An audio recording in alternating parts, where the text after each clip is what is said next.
l'insulte. La politique, c'est la confrontation des solutions. J'ai dit, les solutions que vous avez sont mauvaises.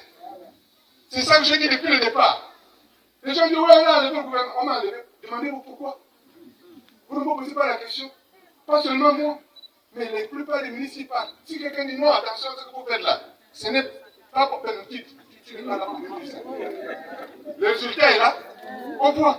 Donc, je ne suis pas d'accord de transformer la politique ou de réduire la politique à un jeu d'insultes entre moi et mes adversaires. Fussent-ils des gens que je n'apprécie pas, même si c'est quelqu'un que je veux faire partie, ce n'est pas une raison pour me mettre à insulter du matin au soir. Parce que l'insulte cache la faiblesse des arguments. Oh, j'ai des arguments. L'insulte cache la faiblesse des arguments. Et les arguments, je les ai. Je n'ai pas besoin d'insulter. Et j'ai les preuves de ce que je dis. J'ai montré par mon travail. Parce qu'à titre d'exemplarité, j'ai dit, voilà, le dossier de la fonction publique, je l'ai pris. Sans que les fonctionnaires, quand je suis sorti du gouvernement en janvier 2014, tous les fonctionnaires de catégorie A1 qui devaient aller à la retraite en 2014 avaient leur texte signé avant la fin du mois de janvier 2014. Tous, sans exception.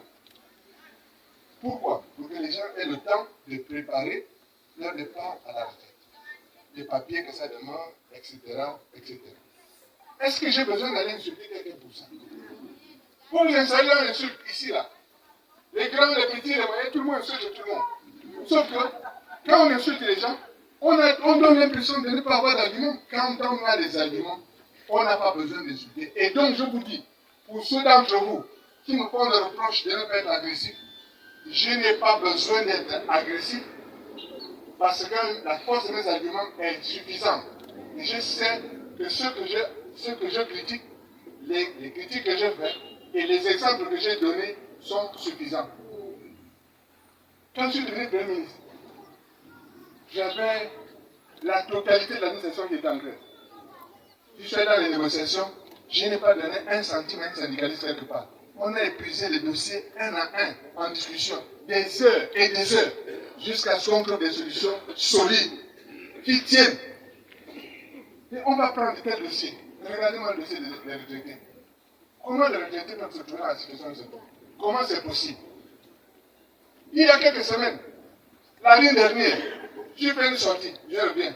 L'année dernière, ou depuis le mois de février 2022, la Russie est entrée en guerre avec l'Ukraine. Ça a fait monter les prix du pétrole. Ça a donné à l'État 380 milliards de plus. J'ai écrit pour dire, il y a un problème à la CNSS. La CNSS a besoin de 85 milliards. Comme nous avons reçu de l'argent qu'on n'attendait pas, les 360 milliards en plus là, personne ne les attendait. Prenez les 85 milliards, bouchez le trou de la CNSS et le prenez réglé pour tout le monde. C'est ça qu'on appelle se battre sur des solutions. Et non pas, vous êtes des imbéciles, vous êtes des ceci, vous êtes des voleurs. Qu'est-ce que ça apporte? On contredit avec des arguments. C'est ça la situation que l'on doit encourager. Et donc, je vous dis ça, pour ceux d'entre vous qui se disent, on ne sait pas où est lancement, parce que quand nous sommes en groupe en train d'insulter les gens derrière les claviers, ou bien en groupe, quand on fait une grande réunion, on se met à plusieurs parties, machin, on insulte les gens, mais le dossier ne vient pas. Je ne me mêle pas de ce genre de choses, je ne mange pas de ça. Et si je dois me battre, je me bats seul. Je n'ai pas peur de ça. Je n'ai pas peur de ça.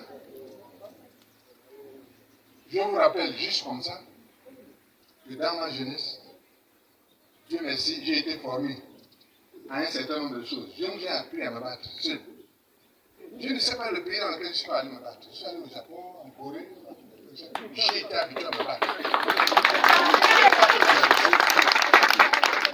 Mais je vous dis, ce que nous sommes en train de faire là au Yémen, c'est-à-dire d'installer l'injure à la place de l'argument, ça se retournera et ça se retourne déjà contre nous. Donc arrêtez ça. Nous ne manquons pas d'arguments. Revenez aux questions sérieuses. j'ai fait une digression parce que ce que je vais dire en français, je ne l'ai pas dit en français, partie là. Et donc, je vous dis ceci. En 2016, je suis venu ici vous dire, je crois que la direction dans laquelle il faut aller, voici la direction. On m'a répondu, non, tu es venu en retard.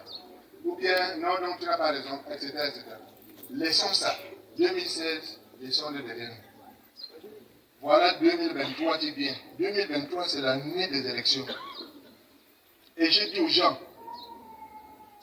il faut vous enrôler et garder dans votre poche la carte d'électeur. Il y a des gens qui me disent, mais le vote sert. Le vote sert. Il sert. Il sert. Mais beaucoup de gens qui ont fait beaucoup de bruit à l'occasion des élections, quand on va bien les vérifier, ils n'ont pas participé au vote. Ils ont été dans les meetings, mais ils n'ont pas participé au vote. Cette fois-ci, mettez les cartes dans vos poches et participez au vote. Parce que voyez-vous, cette fois-ci, je suis venu vous voir assez tôt. Personne ne va me dire, non, ça tu es venu trop tard. Je suis venu assez tôt cette fois-ci. N'est-ce pas? Oui. Hein? Oui. C'est assez tôt, non? Oui. Je suis venu assez tôt pour vous dire, cette fois-là, je suis dans la course. Donc, ce n'est pas la peine. Oui, oui, je suis là.